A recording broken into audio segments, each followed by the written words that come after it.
eu queria te perguntar, Conta, o seguinte: o que você está achando? Por exemplo, hoje mais cedo inclusive, né, teve um documentário, né, que o ICL lançou aí sobre a vida do Flávio Bolsonaro. Bom, lançou o documentário, a gente viu um bocado de coisa. A maioria das coisas que a gente viu não é novidade. 90% do que estava lá não é novidade. Para a gente que acompanha a política, não é novidade, né? Mas, assim, o que você me diz, porque uma coisa que está me deixando muito perplexa mesmo, é como anda a justiça e a impunidade no nosso país, principalmente ao que se refere a bolsonaros e bolsonaristas, né? Aí você pode até me falar, não, mas o Bolsonaro, o pai está preso. Ah, está preso, mas está em casa, né? Está em casa, vendo televisão, né? Comendo bem, dormindo na caminha dele, tá ótimo para ele, né? Tem ali a churrasqueira para ele fazer um churrasquinho, tem a piscina.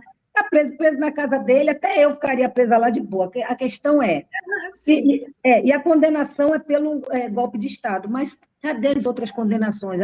As joias que venderam e tal, e a Covid, que agora saiu que, na verdade, não foram 700 mil nada, né? Foram quase 2 milhões de vidas perdidas, porque teve a subnotificação que a gente já sabia. Mas, assim, os filhos fazem o que querem, entendeu? E a gente não vê nada acontecer. O Flávio Bolsonaro, especificamente, que agora é candidato, é pré-candidato, né, à presidência do país, é talvez o filho mais bandido, vamos dizer assim, mais um envolvimento mesmo com milícia, crime organizado e tudo mais, né, que é o que mostrou e o que se mostra.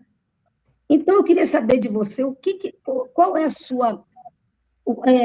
sua construção diante disso, assim, da gente ter uma pessoa com esse perfil sendo candidato à presidência da República, né? Tem agora o escândalo do Dark Rossi também, tem o Bolsomaster. O que você acha disso? Você acha que a justiça vai chegar nele? Você pode até me falar, ele agora é senador, né? Tem aquelas proteções de senador, mas daqui a pouco vai deixar de ser. Você acha que a justiça chega nele, que a justiça vai ser feita, que essa família Bolsonaro vai pagar por todos os crimes que comete, que eles vão ser, em algum momento, extirpados da política, pelo amor de Deus? Eu acho que a sua questão traz três coisas diferentes. Primeiro, o sistema de justiça no Brasil é estruturalmente aquele que condenou a Dilma, não é isso? Quer dizer, fez o impeachment da Dilma. O Alexandre, o grupo do Temer, não é? Ou seja, o golpe, como a parte jurídica do golpe, que inclusive não conseguiram sequer caçá-la. Então, esse é um fato, portanto, a justiça no Brasil não há, porque a estrutura social da injustiça se combina com encarceramento em massa, racismo e justiça de classe. Então, nesse sentido, estruturalmente. Essa é uma questão. A outra questão é o medo e a criminalização, ou seja, e as diferenças. Então, o que acontece? Tanto a direita quanto a esquerda, todos acabamos prisioneiros do discurso criminalizador. Não é isso? Nós estamos discutindo o feminicídio. Então, nós discutimos a lei Maria da Penha, que tem que punir gente, mas nós, ao mesmo tempo, discutimos a necessidade de desencarcerar a juventude. Nós somos contra a maioridade penal que eles estão querendo elevar para 16 anos. Então, como é que a gente lida? Nós somos contra a criminalização das classes populares, somos contra o modelo policial genocida que funciona em São Paulo, no Rio e na Bahia, mesmo no governo do PT. Então, nós temos muita dificuldade de lidar com questões muito diferentes. O sistema brasileiro político em crise traz uma crise orgânica na qual o ilegalismo da direita é brutal, mas a sociedade brasileira é plena de ilegalismos e desigualdades, e tem os ilegalismos populares, e tem os avanços de uma estrutura caótica de relações sociais dramáticas. Tem uma legalidade que não opera. Nós, ao mesmo tempo, temos que defender a legalidade por causa do golpismo, mas essa legalidade é feita por estruturas injustas e hierárquicas, né? E a gente se puxa o fio, aí o sujeito diz, não, mas e o Alexandre, e eu não sei o quê, e eu não sei o quê, e vai ver filões e filões e filões que nos afetam. Então, são coisas distintas. Nós temos que dar um choque republicano, um choque descriminalizador para as classes populares, um choque de ruptura política séria com a corruptibilidade e a punição das elites golpistas.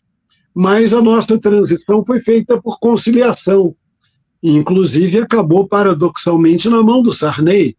Então nós misturamos na Academia Brasileira de Letras o Krenak com o Sarney, o Merval com sei lá, e não temos ainda a Conceição Evaristo, mas foi... Então, o Brasil é pleno dessas dinâmicas paradoxais e contraditórias. Como produzir nitidez? É como, por exemplo, nós não produzimos saneamento básico, que é um desafio sanitário estratégico. Nós não conseguimos, nós ampliamos as vagas públicas da escola, mas nós privatizamos o ensino. Nós temos o SUS, mas nós privatizamos a saúde. E nós temos uma sociedade marcada por tensões onde o modelo de Estado de polícia e exceção vinga para as classes populares.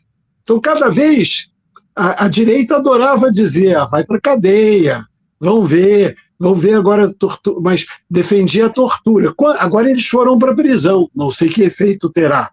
Foram milhares para a prisão, por causa do golpismo.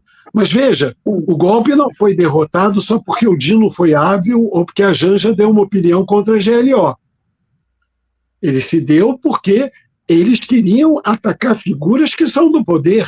Ministros são do poder do Estado autoritário brasileiro. Eles, além disso, tinham eleito o Pazuello, Moro, todo mundo era senador, tinham eleito o Tarcísio, etc, etc. Todos estavam felizes. Se o golpe vingasse, eles iam fechar o Congresso. O baixo clero, o bolsonarismo, ia tomar o poder. Eles tinham já rebaixado generais para o Braga poder conduzir o controle da defesa. Então, é pleno de paradoxos o enfrentamento da direita. Agora, evidentemente que eles fazem coisas sem velamento. No Brasil, o cara fez campanha dizendo vou matar, vou torturar. Qual foi o problema? Nós lá antes não barramos isso. Não enfrentamos, não acreditamos que vinha o Bolsonaro, não nos enfrentamos devidamente com essa ruptura, não fizemos os elementos da transição democrática à altura. Isso tem um preço. Não quer dizer que países que puniram os generais não estão com problemas. Olha a Argentina, o retrocesso. Olha o Chile, o retrocesso. Olha, então, não é linear, porque não é um problema de um Estado democrático, é uma sociedade democrática e um processo democrático. Um baiano chamado Carlos Nelson Coutinho escreveu uma vez: a democracia tem um valor universal. Esse baiano, que era um sujeito muito ligado a um cara que a direita odeia, Paulo Freire e Gramsci, duas coisas que a direita odeia, o Gramsci explicava o mundo dizendo que a política é sentimento e paixão. Então, para romper com esses elementos, é como se a juventude agora tivesse que ter paixão, como as mulheres tivessem que ter paixão. A direita desperta paixões mórbidas, desperta sentimentos de recalque, desperta autoritarismo, desperta a raiva, o ódio, administra o populismo penal. Ela vai pôr uma cena, sei lá, eu não vou poder dar todos os exemplos, isso sim mereceria um programa que você está falando, quer dizer, como combinar ser abolicionista para libertar as pessoas das garras dos sistemas de cárcere e, ao mesmo tempo, ser punitivo. A ambivalência, por exemplo, da Lei Maria da Penha. Quer dizer, como punir o crime do patriarcado e a violência política de gênero e material de gênero, mas, ao mesmo tempo, garantir que na escola tenha uma formação cultural que leve em conta a direita caricaturou. Chamava, desculpe, não sei o quê, mamadeira de não sei o quê, dizia não sei o quê, mas se eu não tiver discussão sobre sexualidade, a violência aumenta. Se eu não tiver discussão de respeito à mulher, a violência aumenta. Se eu não tiver a valorização da enfermeira, da professora, etc., a violência aumenta. Então, Cuca, se eu não tiver pessoas morando na rua, As pessoas não têm medo do que elas podem se tornar se não trabalharem. Incansavelmente. Claro. Então eu tenho que ter um preso para ser a figura do que eu não posso ser. Não posso tirar o bem, né? Então, assim... E o capitalismo vai descartando. Quer dizer, o Trump não se elegeria, paradoxalmente, se milhões de brancos que eram proprietários não tivessem perdido a propriedade. Eles ganharam uma descrença mas eles não perderam a crença no capitalismo. Eles não perceberam que a ilusão de fazer várias hipotecas para ter a casa própria era uma empulhação do sistema financeiro. E eles depois ficaram sem a casa. Mas hoje tem americanos, como o prefeito de Nova York, que traz um programa social-democrata, vai se preocupar com a habitação, vai se preocupar com as pessoas. Quer dizer, nós precisamos disso aqui. Nós ainda estamos com políticas de proteção em contexto de emergência, Bolsa Família, etc. Nós não temos renda básica estruturada, nós não temos, quer dizer, milhares de jovens entraram na universidade, mas eles precisam comer, eles precisam de vale transporte, eles precisam de auxílio estágio, eles precisam, quer dizer, então a gente precisa completar. E isso para poder ter professores na rede pública. Agora, eu não posso ter operações policiais o tempo todo e não ter aulas. Onde é que ficam os jovens? Onde é que vão as pessoas? O que acontece com as famílias? Mas, ao mesmo tempo, a escola também precisa ter banheiro, precisa a professora e o professor poderem ir, precisa ter concurso público valorizado para o professor, e aí você tem manipulação. Aí você, por que tem tanto professor evangélico, tanto professor? Porque as redes fisiológicas e religiosas acabam compensando a ausência de republicanismo, de concursos, de possibilidades institucionais, não é? Então, foram destruídos. Os direitos de 88 foram sendo destruídos, está no limite.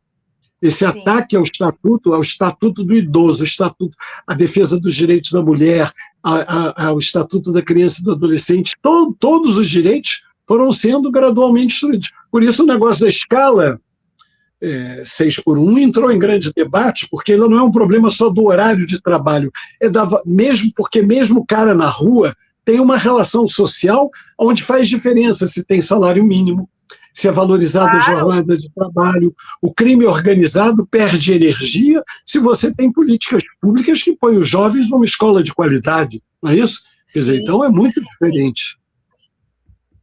Exatamente. Você vê que eu migrei de uma situação para outra, sem, no entanto, deixar de dizer que a gente deve fazer cumprir as leis no seu rigor relativos aos crimes contra a violência, mas a justiça em geral é de defesa do patrimônio e não de proteção das pessoas. Isso acaba afetando as próprias elites, que precisam de polícias privadas, precisam de muros, precisam de coisas. E agora algumas delas vão ter problemas, que elas não vão poder viajar para Miami, não é verdade? Porque elas vão aos poucos ter que parar de culpar o Brasil do problema da evasão de divisas, da fuga. Então o branco pobre que vai para os Estados Unidos vira bolsonarista, vira não sei o quê, se afina, né? Se afina lá e se afina com as condições aqui, porque ele acaba servindo as pessoas que têm a possibilidade de ir para lá, ficar para lá com a evasão de divisas, com tudo isso que a gente assiste. Mas isso vai ser mexido, quer dizer, ao mexer na questão tributária, a coisa do imposto sobre os ricos é uma coisa muito transformadora e importante. É uma boa herança da discussão do Haddad. O Haddad não é uma pessoa radical absolutamente em nada, é muito cioso. A nossa política econômica é muito conservadora, mas essa questão é uma questão que não está debatida. Se vocês repararem, está todo mundo fazendo escala 6x1, feminicídio, etc., mas a gente está falando um pouco de saneamento, a gente está falando um pouco, né, da presença da pauta da empregada doméstica, da enfermeira, da professora, e a gente está falando um pouco, né, da tributação dos ricos e de um novo modo de gestão do território, né, que vem sendo dramaticamente ocupado por formas de grilagem, de propriedade, de especulação. Fala, galera da Folha TV, não se esquece de se inscrever aqui no nosso canal para assistir programas como Folha Notícias Manhã, Folha Notícias Noite, o nosso Folha Entrevista e o nosso Barzinho das Meninas. Muitas coisas bacanas a gente acompanha por aqui e a gente precisa muito, muito do apoio de vocês para nosso trabalho jornalístico, investigativo, de curadoria de conteúdo, com vocês ajudando no nosso Pix, folhademocrata@gmail.com, ou mandando superchats, valeu demais, e os recursos financeiros, tornando-se membro do nosso canal, no nosso curso de jornalismo básico, para você ficar muito bem informado a respeito de tudo. Queridos e queridas, muito obrigado pela presença de todos vocês. Vida longa e próspera. Cuidem-se, cuidem dos seus, e não esquece de se inscrever aqui na Folha TV. Até mais!